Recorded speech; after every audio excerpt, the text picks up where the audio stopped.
Hi అందరికీ welcome back to my channel Shravani Annam vlogs. నేనైతే చాలా బాగున్నాను అండ్ మీరు కూడా అందరూ బాగున్నారని అనుకుంటున్నాను. అండ్ ఈరోజు వచ్చేసి పల్లీలతో లడ్డూలు ప్రిపేర్ చేసుకుందాము.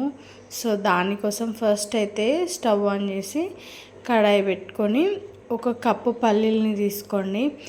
అండ్ ఆ పల్లీలని మంచిగా దూరగా వేయించుకొని బాగా వేయించుకుంటే పొట్టు సపరేట్ అయిపోతుంది అన్నమాట పల్లీల నుంచి. అట్లా అయ్యేంత వరకు మంచిగా ఒక 5 to 10 minutes చిన్న మంట పైన మంచిగా వేయించుకోండి. అండ్ మంచిగా వేయించుకున్న తర్వాత చల్లార్చుకోండి. అండ్ పల్లీలు మంచిగా చల్లారిన తర్వాత పొట్టు సపరేట్ అయ్యేలాగా మంచిగా మెదుపుకోండి పల్లీల్ని. సో పల్లీల్ని అట్లా వేసుకున్న తర్వాత పొట్టు మంచిగా ఊడిపోతుంది కాబట్టి పొట్టు చెరుక్కోండి. అండ్ పొట్టు అంతా పోయిన తర్వాత పల్లీల్ని ఒక స్మాష్ చేసే దాంతో కానీ, నా దగ్గర అయితే పప్పు గుత్తితో నేనైతే పల్లీల్ని మంచిగా ఇట్లా గట్టిగా మెదుపుకోండి. మన పల్లీలు ముక్కలుగా అవుతాయి కదా, 2 ముక్కలు అయ్యేలాగా పల్లీలు అన్నిటినీ చేసుకోండి ఇక్కడ చూపించినట్టుగా. అండ్ అట్లా అయిపోయిన తర్వాత కడాయి పెట్టుకొని ఏ కప్పుతో అయితే మనం పల్లీల్ని తీసుకున్నామో అదే కప్పుకి 3వ వంతు బెల్లం తీసుకోండి. 3/4 కప్పు బెల్లం తీసుకున్న తర్వాత కొద్దిగా వేడై బెల్లం కొంచెం కరగడం స్టార్ట్ అయినప్పుడు 1/2 కప్పు వాటర్ని వేసుకొని మంచిగా చిక్కటి పాకం వచ్చేదాకా వేడి చేసుకోండి. అండ్ పాకం మంచిగా మసలేటప్పుడు 1/2 టేబుల్ స్పూన్ ఇలాచీ పౌడర్, ఒక 2 టేబుల్ స్పూన్ల నెయ్యి వేసుకోండి. అండ్ మంచి ఫ్లేవర్ మంచి టేస్ట్ వస్తుంది అన్నమాట. అండ్ వేసుకొని మంచిగా పాకాన్ని అయితే మంచిగా మసలనివ్వండి. అండ్ పాకం మనకి ముదురు పాకం రావాలన్నమాట.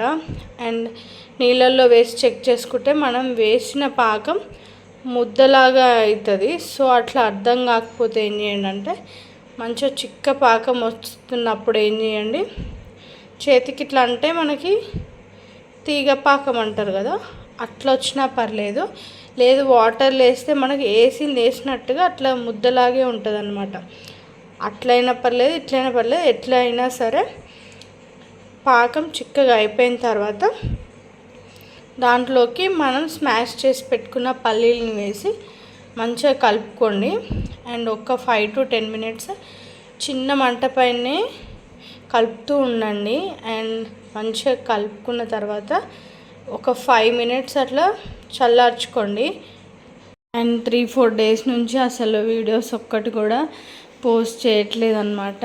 8th month స్టార్ట్ అయ్యి 10 days 15 days అవుతుంది కదా నాకు. సో అసలు బాడీ సపోర్ట్ చేయట్లేదు, అన్ఈజీగా ఉంటుంది, అసలు ఓపిక ఉంటలేదు అన్నమాట వీడియోస్ చేయడానికి.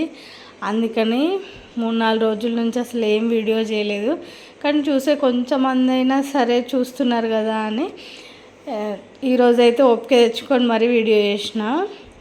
అండ్ కొద్దిగా వేడిగా ఉన్నప్పుడే మనం లడ్డూలు చుట్టేసుకోండి.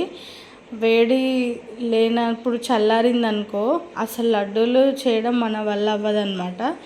సో మంచిగా వేడి మీద ఉన్నప్పుడే, కొంచెం గోరువెచ్చగా ఉన్నప్పుడే చేతికి నెయ్యి లేదంటే నీళ్ళు అద్దుకొని మంచిగా లడ్డూలను అయితే చుట్టుకోండి మన చేతులు. సో మనకి ఇష్టమున్న సైజులో అయితే లడ్డూలు చేసుకోండి. అండ్ చల్లారితే అస్సలు అంటే అస్సలు రావు లడ్డూలు. అసలు కడాయి నుంచి మనకు అది రానే రాదు పల్లీలది. సో వేడిగా ఉన్నప్పుడే కొద్దిగా వాటర్ యాడ్ చేసుకొని చేసేసుకోండి, కానీ చల్లారేదాకా వెయిట్ చేయొద్దు.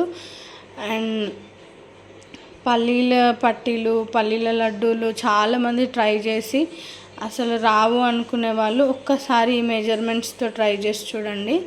అండ్ తక్కువ క్వాంటిటీ అయినా చాలా బాగుంటాయి టేస్ట్ అయితే. సో తొందరగా కూడా అయిపోతుంది అండ్ హెల్త్కి కూడా చాలా మంచిది కాబట్టి పల్లీలు బెల్లం. సో రోజు ఒక లడ్డు తిన్నా సరిపోతుంది మనం.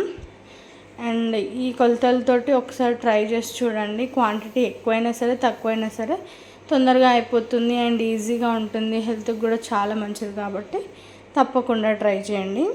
అండ్ నా వీడియోస్ కనుక ఎవరైనా ఫస్ట్ టైం చూస్తున్నట్టయితే తప్పకుండా సబ్స్క్రైబ్ చేసుకోండి. అండ్ పక్కనే ఉన్న బెల్ ఐకాన్ కూడా క్లిక్ చేసేయండి. అప్పుడే ఏదైనా నేను వీడియో పోస్ట్ చేస్తే మీకు కంపల్సరీ నోటిఫికేషన్ అయితే వస్తుంది. లైక్ చేయండి, షేర్ చేయండి. థ్యాంక్ యూ సో మచ్ అందరికీ.